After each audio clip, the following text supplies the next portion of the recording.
Thorne Forrester was presumed dead.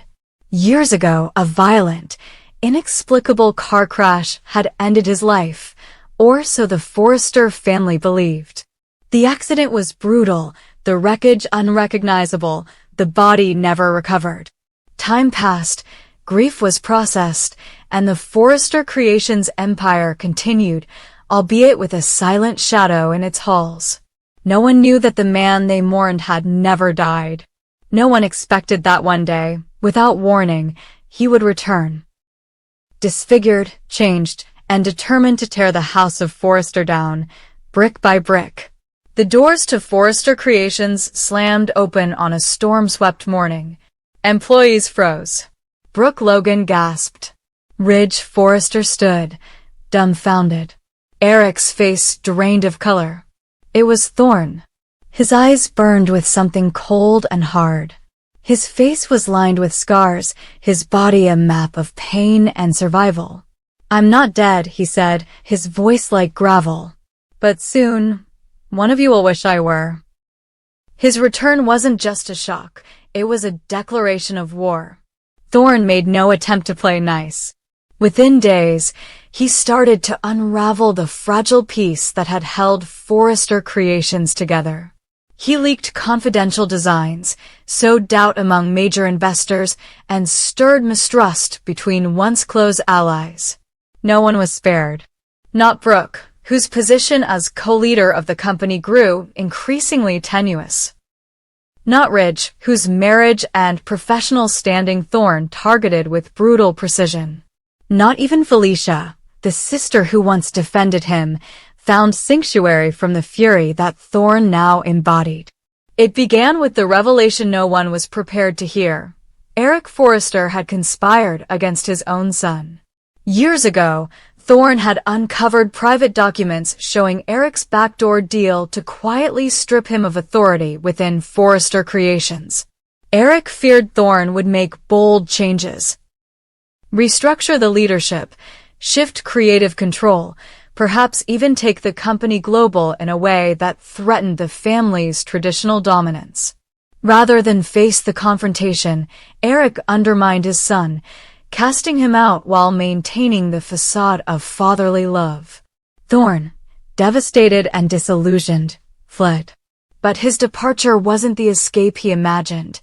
On his way out of Los Angeles, his car was sabotaged, brakes failed, tires shredded. The crash was no accident.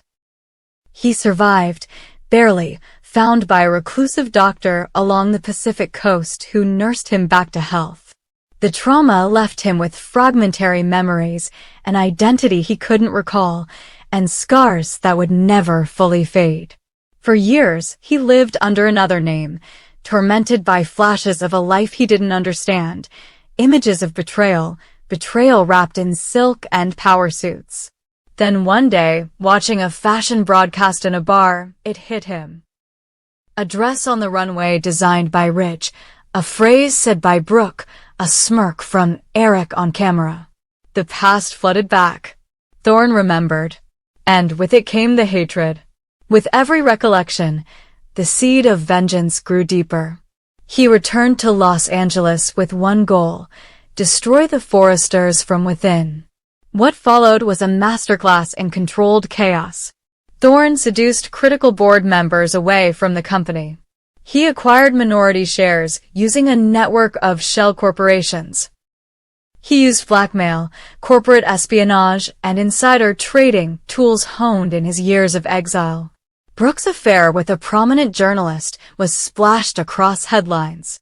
Ridge's off-the-book deal with an Italian supplier came to light, resulting in legal scrutiny.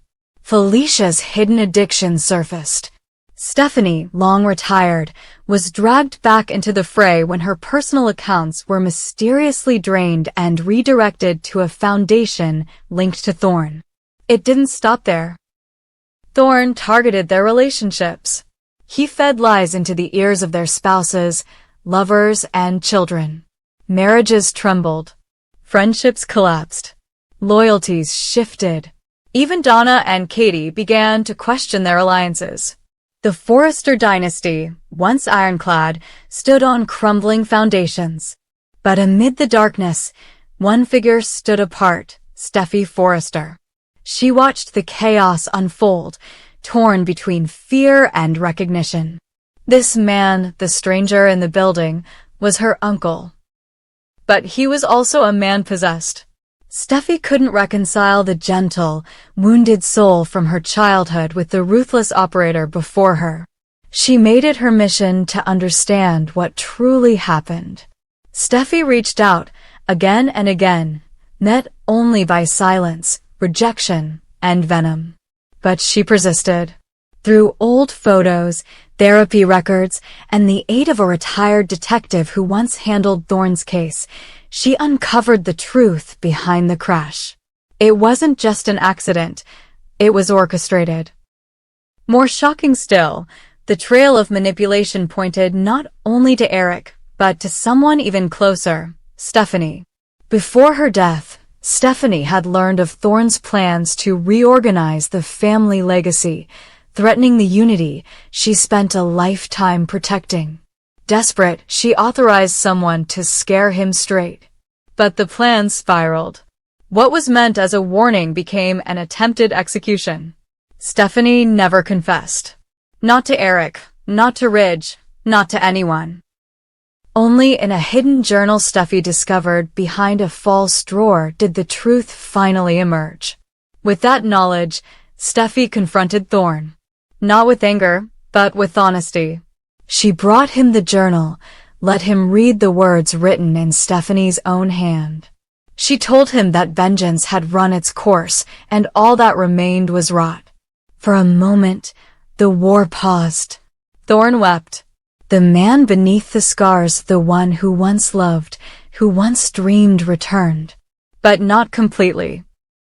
Damage that deep doesn't vanish. He didn't apologize.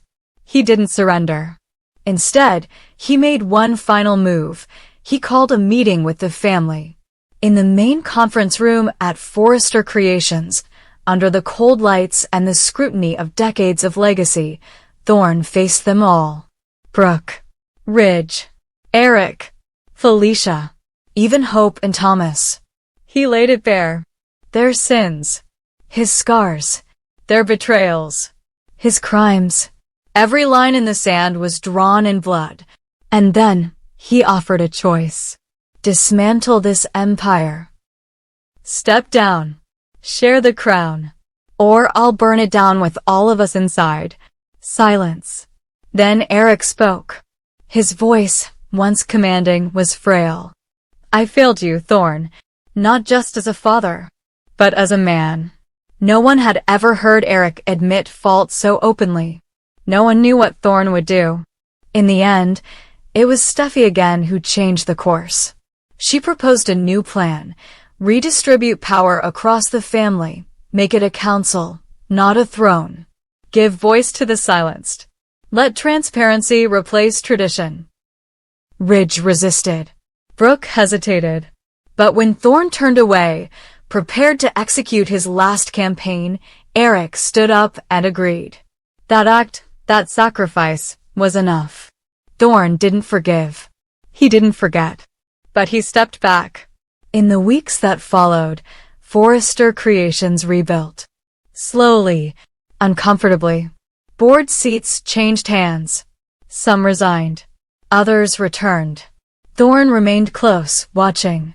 In boardrooms, in shadows. A warning and a witness. But the scars on him, on all of them, remained. And the question lingered, how many more secrets still lie beneath the silks of the Forrester name? Because in Los Angeles, nothing stays buried forever. Eric Forrester's death cast a long shadow over Los Angeles, but nothing compared to the storm that followed the reading of his will. The family gathered at the Forrester estate, expecting the typical distribution of assets.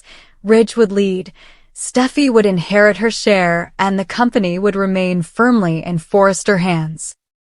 But what they got instead was a detonation.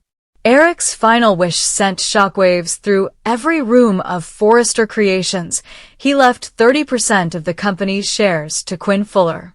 The silence after the announcement didn't last. Brooke exploded first, her voice sharp with accusation, claiming Quinn must have manipulated Eric during his final days. He was vulnerable, she shouted. You twisted his heart, again. Ridge's fury came next, slamming his hand on the table and threatening legal action. There's no way my father did this of sound mind, he said. You poisoned him, Quinn. You always did. But the lawyers, grim and unshaken, confirmed everything. The will was airtight. Valid. Witnessed. Uncontestable. Eric's intentions were clear and deliberate. Quinn hadn't even been present at the initial reading. She had long since left Los Angeles, trying to distance herself from the chaos she once helped ignite. But news travels fast. Within hours, her phone lit up, and within a day, she was on a flight back. Her return was not triumphant, it was incendiary. The moment she walked into Forrester Creations again, the air thickened. Everyone was watching. Everyone was waiting. But Quinn didn't come to gloat. At the formal will execution, she stood before the family, those who despised her, those who feared her, and made a single declaration. I didn't ask for this. I didn't want this. But I won't apologize for Eric's trust. The room cracked with tension. Brooke called her a liar. Steffi demanded she relinquish the shares. Ridge threatened again. But Quinn remained composed, unmoved. I'm not selling, she said. Not now. Not to you. Instead of taking an active role in the company, she made a move no one expected. She appointed Carter Walton as her proxy on the Forrester board. The announcement stunned the room. Carter, the former COO and legal counsel, the man who once loved Quinn deeply but walked away for the sake of order, was suddenly thrust back into the center of power. With 30% under his name, he became the pivotal vote in any decision. Overnight, the balance of power at Forrester Creations shifted. This wasn't just a corporate change, it was personal. Carter had spent years rebuilding his image after the affair with Quinn. He had distanced himself, worked quietly, found peace in the background. But now, with Quinn's shares in his hands, everything changed. Ridge cornered him within minutes of the announcement, trying to persuade him to vote in favor of stripping Quinn of influence. Brooke followed, appealing to his loyalty, to his morals. Even Steffi offered a private meeting, trying to leverage their mutual respect to push him toward the family's side. But Quinn had anticipated all of it. She didn't choose Carter randomly. She chose him because he was conflicted. Because he still carried fragments of what they had. Because, deep down, she knew he could be the fulcrum to tilt the entire legacy. Meanwhile, tensions inside the company reached a boiling point.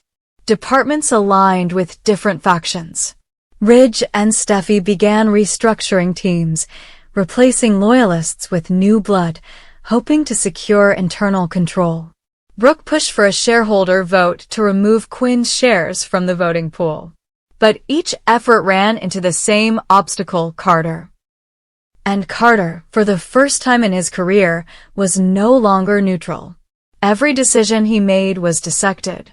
Every board meeting became a war zone. His vote on a major design expansion broke a tie, leading to a screaming match between Ridge and Thomas. His abstention on a hiring freeze infuriated Steffi. Every move brought him closer to one edge or another. He was no longer invisible. He was the target. Through it all, Quinn watched from the sidelines. She made no public statements. She gave no interviews. But behind the scenes, she met with Carter frequently. Sometimes it was legal briefings. Other times, it was something more. Coffee, long conversations, silence that spoke volumes. Carter began to question his own motivations. Was he doing this for stability, or was he still tethered to something that should have ended years ago? Brooke, desperate to regain control, launched a full-on media campaign questioning Quinn's influence. Rumors were seeded. Anonymous leaks suggested Eric had rewritten his will under pressure. The family threatened to reopen probate. But Eric's lawyers released video testimony, footage of Eric, clear-eyed and calm, explaining his decision. "Quinn saw me," he said on camera. "She stood by me when no one else did. I trust her. I want her to have a voice in this company, even if that means others will hate me for it." That footage changed everything. Public sympathy for Quinn surged. Internally, it deflated Ridge's legal ambitions. But it also hardened Brooke's resolve. She went to Donna, to Hope, even to Liam, trying to build a coalition that would push Carter into isolation. Her plan? Force a vote of no confidence against him, claim he was compromised, and demand a court-intervened trustee take over Quinn's shares. Quinn, knowing this move was coming, beat them to it. She called a press conference, not at Forrester, but at an independent venue. She explained, clearly and without drama, that she had no interest in returning to the company. That Carter acted on her behalf, but with full autonomy.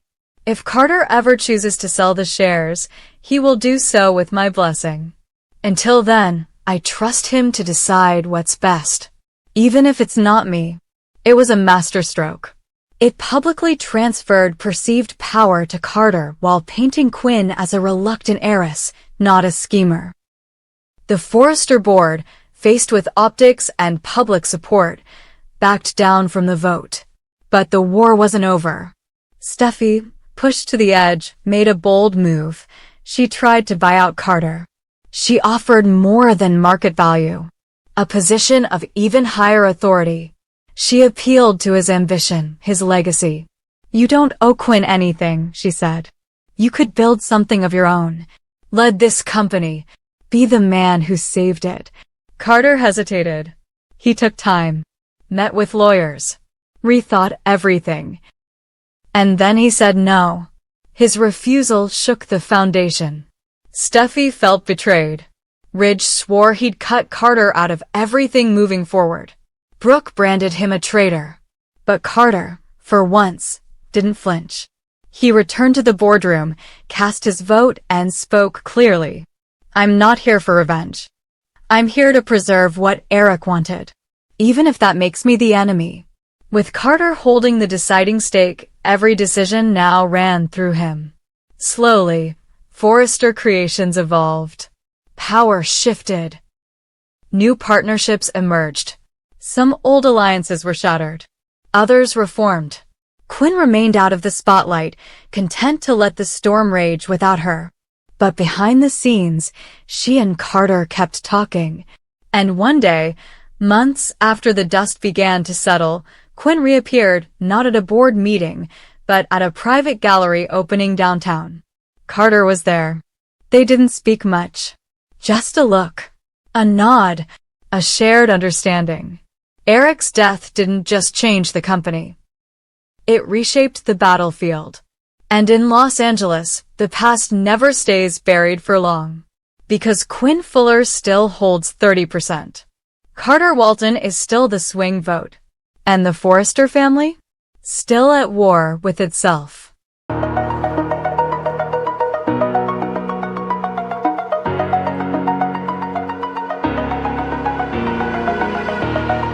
Oh.